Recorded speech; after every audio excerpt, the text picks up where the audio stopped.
Welcome to bird media. నేను మీ పవన్ కృష్ణమూర్తి. ఇది నా స్వానుభవం అండి. నిన్ననే జరిగినటువంటి సంఘటన. ఆఫ్టర్ హెక్టిక్ వర్క్ ఆకలేసింది, వండుకుని తినేంత ఓపిక లేదు.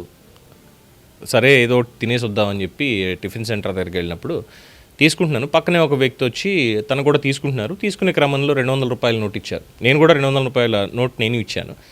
వెంటనే ఆ షాప్ యజమాని ఎవరైతే ఉన్నారో చూసి, అన్న ఇది దొంగ నోటు అన్నాడు. తీసుకుని పరిశీలిస్తే నిజంగానే దొంగ నోటు. షాక్ అయ్యాను.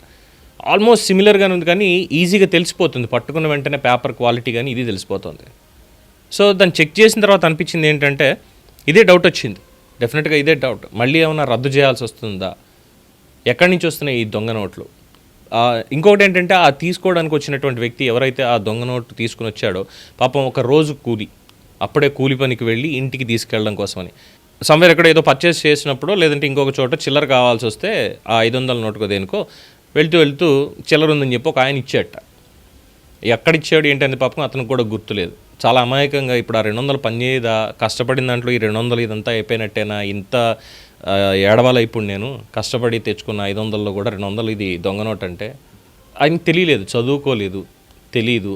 ఏముంది తీసుకున్నాం చిల్లర 200 కదా ఇంతే అని. బట్ నిశ్చితంగా పరిశీలిస్తే చాలా స్పష్టంగా మీకు స్క్రీన్ మీద చూపిస్తున్నాను కదా, ఇవే ఆ నోట్స్. అందులో ఒకటి నేను ఇచ్చినటువంటి నోటు, ఇంకొకటి అతను తీసుకొచ్చినటువంటి నోటు.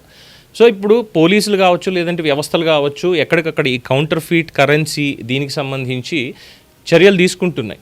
మనకి ఈవెన్ డిమానిటైజేషన్ అయింది కూడా ఒకటి పాకిస్తాన్ నుంచి, బంగ్లాదేశ్ నుంచి, లేదంటే అటు నేపాల్ సైడ్ నుంచి కూడా కౌంటర్ ఫీట్ కరెన్సీ అనేది భారతదేశంలోకి రాకుండా ఉండాలి అనేటువంటి ఒక తలంపుతోటి ఒకటి. అలాగే బ్లాక్ మనీని కంప్లీట్గా ఎరాడికేట్ చేయాలి అనేటువంటి ఇంకొక పాయింట్ తోటి. సరే దాంట్లో ఇబ్బందులు ఏం పడ్డాము, ఇవన్నీ కూడా పక్కన పెడితే మొత్తం అంతా కూడా ఇప్పుడున్నటువంటి నోట్లు కూడా రద్దు చేయాలా అన్నటువంటి చర్చ జరుగుతుంది. ఎంతవరకు ఇవన్నీ ఉన్నాయి? చాలా సైలెంట్గా ఇన్ఫిల్ట్రేట్ అయ్యి ఇచ్చేస్తున్నారు. సో ప్రజలందరూ కూడా జాగ్రత్తగా ఉండాలి ఇలాంటి వాటి విషయంలో. ఎందుకంటే దాదాపుగా ఇప్పుడు మనం నోట్స్ అనేవి యూజ్ చేయడం తక్కువ అయిపోయింది. బట్ సమ్వేర్ మనం ఇంకా యూజ్ చేస్తున్నాం. ఆ చేసే దగ్గర కూడా జాగ్రత్తగా ఉండాలి.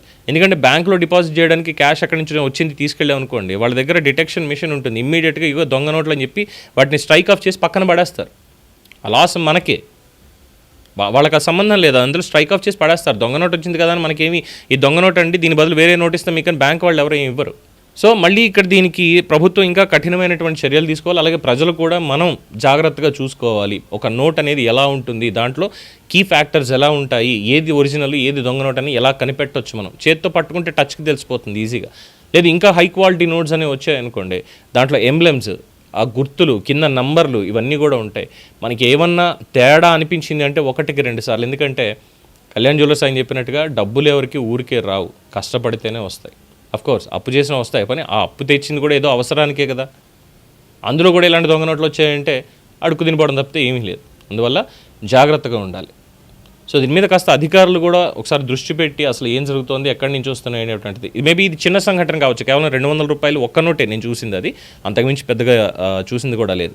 సో ఎక్కడి నుంచి వస్తున్నాయి ఏంటి అనేది ప్రజలతో పాటు అధికారులు కూడా కాస్త దీని మీద దృష్టి పెట్టి ఈ మొత్తాన్ని ఈ ఇష్యూ, దొంగ నోట్ల ఇష్యూ అనేది లేకుండా చేస్తే ప్రజలందరికీ కాస్త ఇబ్బందిని తగ్గించిన వాళ్ళు అవుతారు. అట్ ద సేమ్ టైం అనుమానం వస్తుంది ఏంటంటే, ఇక భవిష్యత్తులో వెరీ సూన్ డిజిటల్ కరెన్సీ అయినా ఈ కరెన్సీ నోట్స్ తోటి ఇక పని అవ్వదా మనకి? ఎందుకంటే వీటిని కూడా ఈ దొంగ నోట్ల అన్న దాంతో వీటిని కూడా రద్దు చేయాల్సి వస్తుందా అనేటువంటి అనుమానాలు కూడా కలుగుతున్నాయి.